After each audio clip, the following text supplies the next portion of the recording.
ನಾಡಿದ್ದು ಅಂದರೆ 26ನೇ ತಾರೀಕು ಕರ್ನಾಟಕದಲ್ಲಿ MP ಎಲೆಕ್ಷನ್ನು, ಅಂದರೆ ನಮ್ಮ ದೇಶದ ಮುಂದಿನ ಪ್ರೈಮ್ ಮಿನಿಸ್ಟರ್ ಎಲೆಕ್ಟ್ ಮಾಡೋ ಎಲೆಕ್ಷನ್ನು. ಎಲ್ರಿಗೂ ಗೊತ್ತಿರೋ ಹಾಗೆ BJPಯಿಂದ ನರೇಂದ್ರ ಮೋದಿಯವರು PM ಕ್ಯಾಂಡಿಡೇಟು, ಕಾಂಗ್ರೆಸ್ನಿಂದ ರಾಹುಲ್ ಗಾಂಧಿಯವರು ಎವರ್ಗ್ರೀನ್ PM ಕ್ಯಾಂಡಿಡೇಟು. ಯಾರಿಗಾಗ್ತೀರಾ ನಿಮ್ಮ ಓಟು? ಯಾರನ್ನು ಮಾಡ್ತೀರಾ ನಮ್ಮ ಮುಂದಿನ ಪ್ರಧಾನಿ? ಇನ್ನಾದರೂ ವೋಟ್ ಮಾಡೋದನ್ನು ಸೀರಿಯಸ್ ಆಗಿ ತಗೊಳ್ಳಿ. ಪ್ರತಿ ವರ್ಷ ಬರೀ 50ರಿಂದ 55% ಮಾತ್ರ ವೋಟಿಂಗ್ ನಡೆದು ನಮ್ಮ ದೇಶದ ಫ್ಯೂಚರ್ನ ದೇಶದ ಬರೀ 50% ಜನ ಮಾತ್ರ ಡಿಸೈಡ್ ಮಾಡ್ತಿದ್ದಾರೆ. ನಮ್ಮ ದೇಶದ ಫ್ಯೂಚರ್ನ ದೇಶದ ಪ್ರತಿಯೊಬ್ಬ ಸಿಟಿಸನ್ ಕೂಡ ಡಿಸೈಡ್ ಮಾಡಬೇಕು. ಮೊದಲು ಯೂತ್ಸ್ ವೋಟ್ ಮಾಡಿ, ತಿಳಿದೇ ಇರೋರಿಗೆ ತಿಳಿಸಿ ಹೇಳಿ. ಈ ಸಲ ಕಡೆ ಪಕ್ಷ 80% ಆದರೂ ವೋಟಿಂಗ್ ಆಗಲೇಬೇಕು. ಯಾರಿಗಾಗ್ತೀರಾ ನಿಮ್ಮ ವೋಟು ನೋಡಿ ವಿವೇಚನೆಯಿಂದ ಡಿಸೈಡ್ ಮಾಡಿ. ನಾನಂತೂ ಇಂಥವ್ರಿಗೆ ಹಾಕಿ ಅಂತ ಹೇಳಲ್ಲ.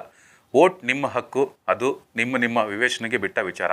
ಆದರೆ ನಮ್ಮಪ್ಪ BJP, ನಮ್ಮ ತಾತ ಕಾಂಗ್ರೆಸ್ ಅಂತ ಮಾತ್ರ ವೋಟ್ ಹಾಕ್ಬೇಡಿ. ಮೋದಿನ ರಾಹುಲ್ ಗಾಂಧಿನ ಅಂತ ವಿಚಾರ ಮಾಡಿ ವೋಟ್ ಹಾಕಿ. ಇಲ್ಲಿ ಎಲ್ಲರೂ ಕಳ್ಳರೆ, ಆದರೆ ಇರೋ ಕಳ್ಳರಲ್ಲಿ ಸುಮಾರಾಗಿರೋ ಕಳ್ಳರನ್ನ ಆರಿಸೋ ಅನಿವಾರ್ಯತೆ ಇವತ್ತು ನಮಗಿದೆ. ಯಾರಿಗಾದರೂ ವೋಟ್ ಹಾಕಿ, ಆದರೆ ಪುಕ್ಸಟೆ ಕೊಡೋರಿಗಂತೂ ಖಂಡಿತ ಹಾಕ್ಬೇಡಿ. ಫ್ರೀಯಾಗಿ ವಿಷ ಕೂಡ ಸಿಗದ ಕಾಲದಲ್ಲಿ ಫ್ರೀ ಕೊಡ್ತಾರೆ ಅಂದರೆ ಅವರಂಥ ಕಳ್ಳರು ಕದಿಮರು ಮತ್ತೊಬ್ಬರಿಲ್ಲ. ಪುಕ್ಸಟೆ ಏನು ಬರುತ್ತೆ ಹೇಳಿ ಕಾಲದಲ್ಲಿ? ಒಂದು ಪೆಪ್ಪರ್ಮೆಂಟ್ ಬರುತ್ತಾ? ಇಲ್ಲ. ಹಾಗಾದರೆ ಹೆಂಗೆ ಕೊಡ್ತಾರೆ ಫ್ರೀ? ಎಲ್ಲ ಇಲಾಖೆಗಳು ಲಾಭದಲ್ಲಿದ್ದರೆ ಮಾತ್ರ ಸರ್ಕಾರ ನಡೆಸೋಕ್ಕೆ ಸಾಧ್ಯ, ಆ್ಯಂಡ್ ರಾಜ್ಯವನ್ನು ಅಥವಾ ದೇಶವನ್ನು ಡೆವಲಪ್ ಮಾಡೋಕ್ಕೆ ಸಾಧ್ಯ. ಈ ಫ್ರೀಯಿಂದ ಇವತ್ತು ಸಾರಿಗೆ ಇಲಾಖೆ ಲಾಸ್ನಲ್ಲಿದೆ. ಆ ಲಾಸ್ನ ಸರಿದೂಗಿಸೋಕ್ಕೆ ಅಬಕಾರಿ ಇಲಾಖೆ ಕೈ ಹಾಕ್ತಾರೆ. ಅಲ್ಲಿಂದ ಕಿತ್ತು ಇಲ್ಲಿಗೆ ಹಾಕು, ಇಲ್ಲಿಂದ ಕಿತ್ತು ಅಲ್ಲಿಗೆ ಹಾಕು, ಇಷ್ಟೇ ಆಗೋದು. ಅಲ್ಲಿಗೆ ಯಾವ ಇಲಾಖೆ ಕೂಡ ಲಾಭದಲ್ಲಿ ಇರಲ್ಲ. ಬರೀ ಸರಿದೂಗಿಸೋ ಕೆಲಸ ನಡೀತಿರುತ್ತೆ ಇಡೀ 5 ವರ್ಷ. ಹಾಗಾದರೆ ಡೆವಲಪ್ಮೆಂಟ್ ಎಲ್ಲಿಂದ? ಡೆವಲಪ್ಮೆಂಟ್ ಇರಲಿ, ಸರ್ಕಾರ ನಡೆಸೋದು ಎಲ್ಲಿಂದ? ಇದೆಲ್ಲ ನಾಳೆ ನಮ್ಮ ತಲೆಗೆ ಕಟ್ಟೋದು.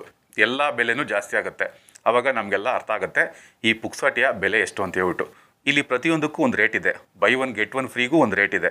ಇದು ಒಂದು ಮಾರ್ಕೆಟಿಂಗು. ಪ್ರತಿ ವಸ್ತುನ ಮಾರೋಕ್ಕೆ ಮಾರ್ಕೆಟಿಂಗ್ ಮಾಡ್ತಾರೆ ನೋಡಿ. ಬನ್ನಿ ಫ್ರೀ ಅಂತ ಹೋದರೆ ಆ ಫ್ರೀ ಬೆಲೆ ಎಷ್ಟು ಅಂತ ಗೊತ್ತಾಗುತ್ತೆ ನೋಡಿ. ಅದೇ ರೀತಿ ಇದು ಕೂಡ. ಇದು ಅಷ್ಟೇ ಓಟಿನ ಅಧಿಕಾರದ ಮಾರ್ಕೆಟಿಂಗು. ಈ ಫ್ರೀ ಅನ್ನೋದು ಅತ್ಯಂತ ಕಾಸ್ಟ್ಲಿ ಮಾರ್ಕೆಟಿಂಗು. ಈ ಪುಕ್ಸಟೆ ಬೆಲೆ ಸಿಕ್ಕಾಪಟ್ಟೆ ಜಾಸ್ತಿ. ಇವತ್ತು ಕೊಟ್ಟು ನಾಳೆ ಕಿತ್ಕೊಳ್ಳೋದಷ್ಟೇ ಪುಕ್ಸಟೆ ಅಂದರೆ. ಸೊ ಪುಕ್ಸಟೆ ಕೊಡೋರಿಗೆ ತಲೆಯಲ್ಲಿ ಒಂದೇ ಇರುತ್ತೆ, ಹೇಗಾದರೂ ಜನರನ್ನ ಫ್ರೀ ಹೆಸರಲ್ಲಿ ಯಾಮಾರಿಸಿ ಅಧಿಕಾರ ಇಟ್ಕೊಂಡ್ಬಿಡೋಣ ಅಂತ, ಆಮೇಲೆ ನೋಡ್ಕೊಳ್ಳೋಣ ಅಂತ ಅಷ್ಟೇ. ಸೊ ಯೋಚಿಸಿ, ವಿವೇಚನೆಯಿಂದ ವೋಟ್ ಮಾಡಿ. ಆ್ಯಂಡ್ ಈ ಸಮಯದಲ್ಲಿ ವೋಟಿಗಿಷ್ಟು ಅಂತ ಅಲ್ಲಲ್ಲಿ ಹಣ ಹಂಚ್ತಾ ಇರ್ತಾರೆ. ಅಪ್ಪಿ ಕೂಡ ತಗೊಳ್ಳದೇ ಇರಬೇಡಿ. ನಿಮ್ಮದೇ ದುಡ್ಡದು, ತಪ್ಪದೇ ತೊಗೊಳ್ಳಿ. ಆದರೆ ಆ ಹಣ ಕೊಟ್ಟೋದಂಗೆ ಮಾತ್ರ ವೋಟ್ ಹಾಕ್ಬೇಡಿ. ಅವನೇನಾದರೂ ಗೆದ್ದುಬಿಟ್ರೆ ಕೊಟ್ಟಿದ್ದನ್ನು ಎಷ್ಟು ಪಟ್ಟು ಕಿತ್ಕೋತಾನೆ ಅಂತ ಇವತ್ತು ಯಾರಿಗೂ ಬಿಡಿಸಿ ಹೇಳಬೇಕಿಲ್ಲ. ಸೊ ವೋಟ್ ಮಾಡಿ. ಎಲ್ಲ ಕಳ್ರೆ ಅಂತ ಮಾತ್ರ ಸುಮ್ಮನಿರಬೇಡಿ. ಇಂಡಿಪೆಂಡೆಂಟ್ ಕ್ಯಾಂಡಿಡೇಟು ಅವರು ಇವರು ಯಾರೋ ನಿಂತಿರ್ತಾರೆ. ಯಾರು ಒಳ್ಳೆಯವರೋ ಅವರಿಗೆ ವೋಟ್ ಮಾಡಿ. ನೆನಪಿರಲಿ, ನಿಮ್ಮ ಅಮೂಲ್ಯವಾದ ಮತವನ್ನು, ದೇಶದ ಭವಿಷ್ಯವನ್ನು ಪುಕ್ಸಟೆಯಾಗಿ ಮಾರ್ಕೋಬೇಡಿ. ಹಣ ಕೊಡೋರಿಗೆ ವೋಟ್ ಮಾಡಬೇಡಿ, ಆ್ಯಂಡ್ ಫ್ರೀ ಕೊಡೋರಿಗೆ ವೋಟ್ ಮಾಡಬೇಡಿ. ಅದು ಬಿಟ್ಟು ಯಾರಿಗಾದರೂ ಮಾಡಿ ವೋಟ್ ಮಾಡಿ ಅಷ್ಟೇ. ಕಡೆ ಪಕ್ಷ ಇನ್ಸ್ಟಾದಲ್ಲಿ ಅಲ್ಲಿ ಇಲ್ಲಿ ಈ ಥರ ಬೆರಳು ತೋರಿಸಿ ಫೋಟೋ ಹಾಕೋಕ್ಕಾದರೂ ವೋಟ್ ಮಾಡಿ. ತಪ್ಪದೆ ವೋಟ್ ಮಾಡಿ. So all of you, this is not a picnic day, this is not a holiday, this is a very important day. You must exercise your franchise with utmost responsibility.